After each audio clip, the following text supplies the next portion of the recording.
Hey kids, here we are with lesson 2 of chapter 3, solving equations, this time using multiplication and division. So these are a continuation of the refresher that we had on one-step equations so that we can build on those skills and eventually launch into multi-step equations in the next few lessons.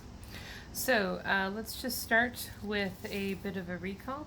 Remember that inverse operations are opposite operations, or we say that these operations are, ooh, we're starting rough, are opposite.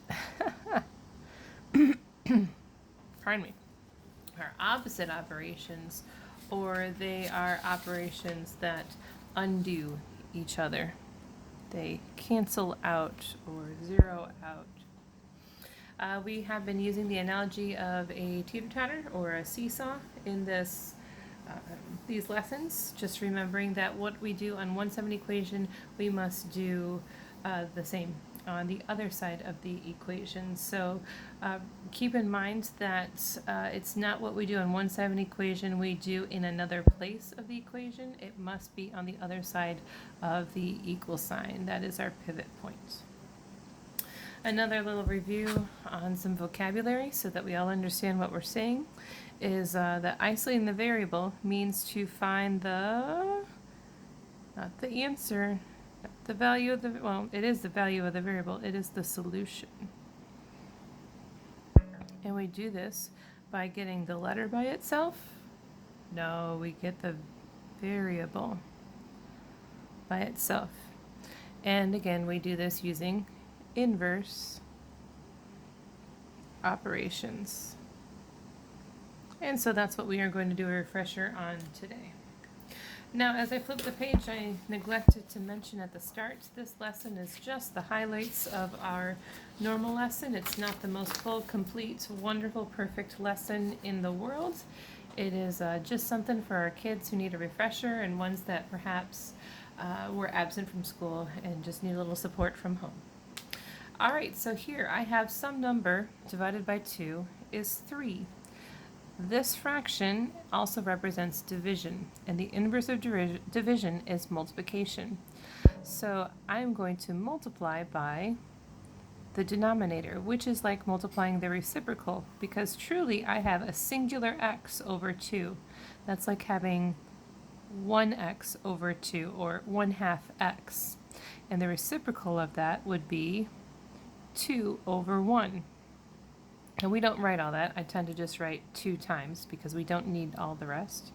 And what I do on one side, I do to the other. If I multiply one side by 2, I multiply the other side by 2.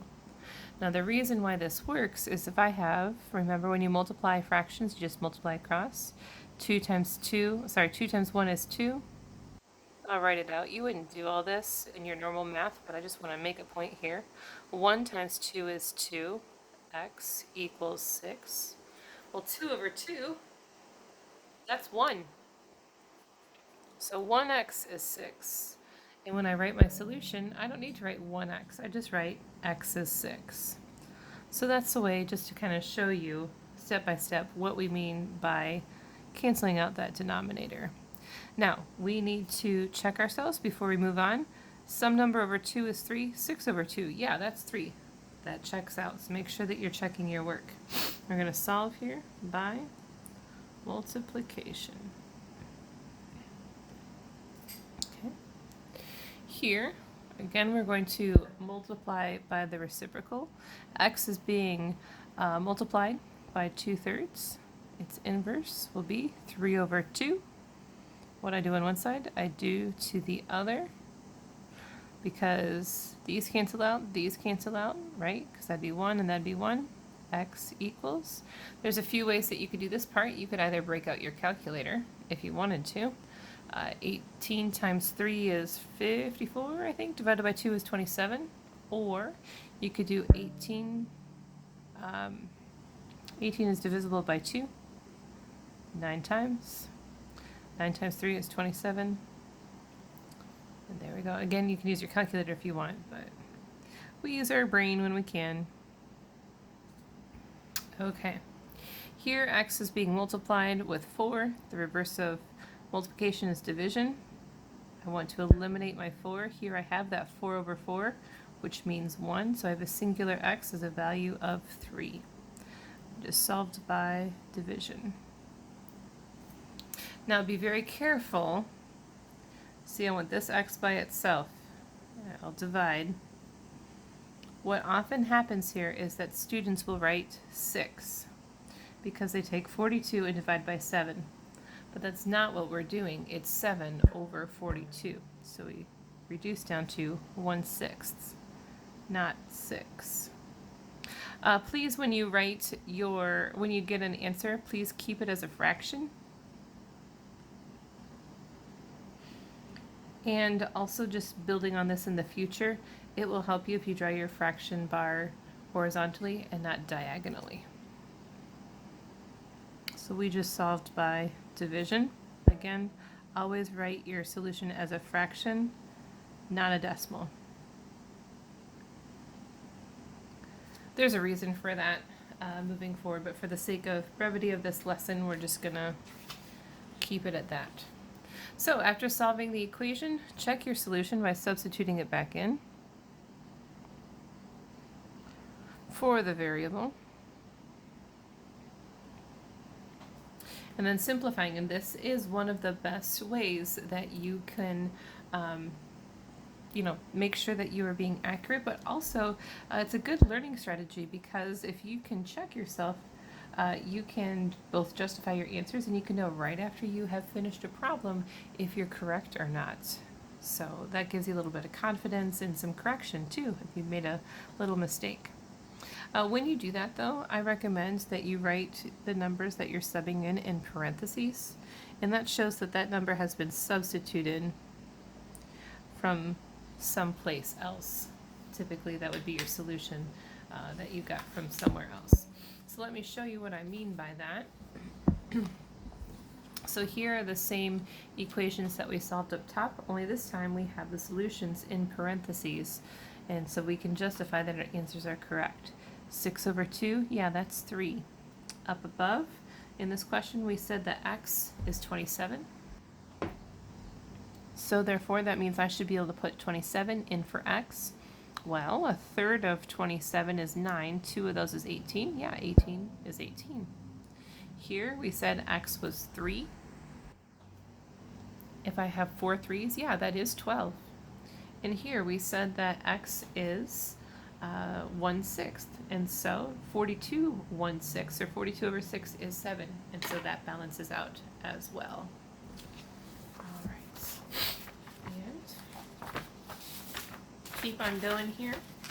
We have a situation that may occur for you that I need to clarify. Sometimes we have these oh no situations and they make us want to cry like a little baby.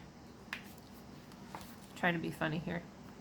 Okay, so remember, if our variable is with a fraction, we will multiply by the reciprocal so that we basically get the same number over itself, which reduces to 1. So this would be 8 times 3 is 24, 3 times 8 is 24, 24 over 24 is 1.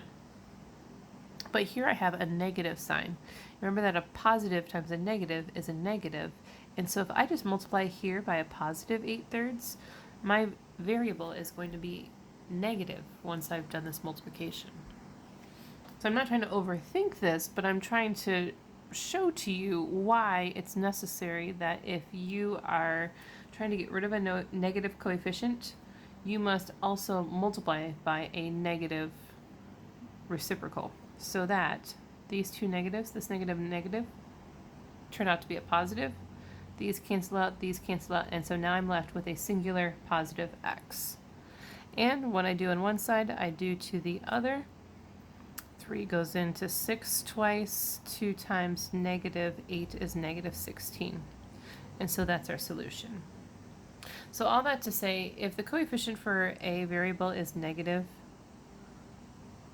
then you must also multiply or divide by that negative to solve. Okay. All right, so here is a real world problem, kind kind of poking fun at you country music listeners. I really don't just like country music as much as I make it out to be, but it is fun to pick on you guys. So anyway, this is a simple math problem that you could do without any instruction.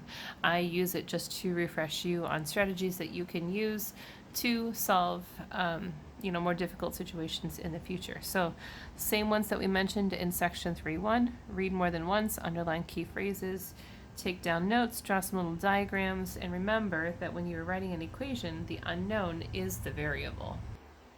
Okay, so let's read the question here. It says about 1/8 of our students listen to country music. How many students attend RMS if only 50 students listen to country music? All right, do we understand what we're saying here? 1/8 of the students listen to country, and those 1/8, that 1/8 section represents 50 kids. I think I understand what's going on here. I can underline key phrases. So 1/8 listen to country music, 50 kids, again, listen to country music. I could take notes, country music, 1/8 or 50 kids, right? Let's see, I can draw some diagrams. So I started one down here, little stick figures. I have 1, 2, 3, 4, 5, 6, 7. Oh, I need 1/8. Let's add my 1/8. So 1/8, well, this worked out nice. Listen to country music. So this guy's got some fancy cowboy boots and a lasso. Yeehaw, right? Okay, so 1/8 listen to country music, and this represents 50 people. Feel free to have fun with your illustrations, right? And so all of this just helps us to get a better handle on, what is going on with this situation. Now, you could also write an equation. You could say 1/8 of is a multiplication word, of the RMS population, which we don't know, and the unknown, the I don't know, is the variable. So 1/8 of the population is an equal sign, 50 kids. Multiplication, multiply by the reciprocal to show that x equals 400 students, remembering to label. And when you are done, make sure that your answer is logical. If you got something like 42,000, that would be a really strange answer because there's not even that many people in Rochelle. Or if you got 52, there's a lot more kids at our school than just 52 kids. Also be careful of partial kids, 122.3 kids, that could be pretty tragic, right? So make sure that your answers are logical. All right, so you had some homework for this, and it is here. Let me walk you through it. And so in the beginning, you are to find inverse operations. Similar to the last time, you just write the inverse operation. So the inverse of multiplication is divide by, and then there's the 3. But be careful, especially for 5 and 6. So the inverse of multiply is divide by, and there's the negative 3/5. But if you remember, if you divide fractions, let's say just hypothetically, I'm going to divide 2 divided by negative 3 over 5. If you remember from elementary school, you were taught that if you're dividing fractions to do multiplication, and that would accomplish the same thing. So some kids get stuck on this question because they remember, oh, well, dividing by negative 3/5 is the same as multiplying by the reciprocal, negative 5/3. So both of these answers are correct. So these two both have 2 solutions. For this next section, numbers 10 through 13, you are to answer yes or no. Do these balance out? So what it means is, for example, If x is equal to 5, if I put 5 in for x, will this balance out? Is it true that 5 over 6 is 30? And then you would write yes or no. And then for this next section, if you are more comfortable doing this on lined paper, I think that's fantastic. I think it's preferable. I think it's cautious and good. So if you do so, please do that on a separate sheet of paper. But please remember to write your final answer on the front of the worksheet. Okay? But for these one-steppers, if you would like to do them in your head, that's fine. But please just be cautious and remember to go back and check your work. Okay. All right, and then for the bottom section, for these, you are to solve in any way you would like. And then the extension is to please try to write an equation that would represent these situations that you could use to solve. Again, it's not required, but you should attempt it. And remember, please, to label. Okay, great. I hope that was helpful. I was trying to keep it brief for you. If this went too fast, if you still have some lingering questions, feel free to go back and rewatch, but also feel free to contact me.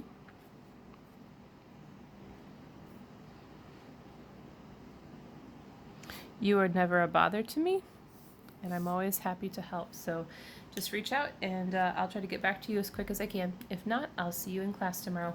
Thanks a bunch. Bye.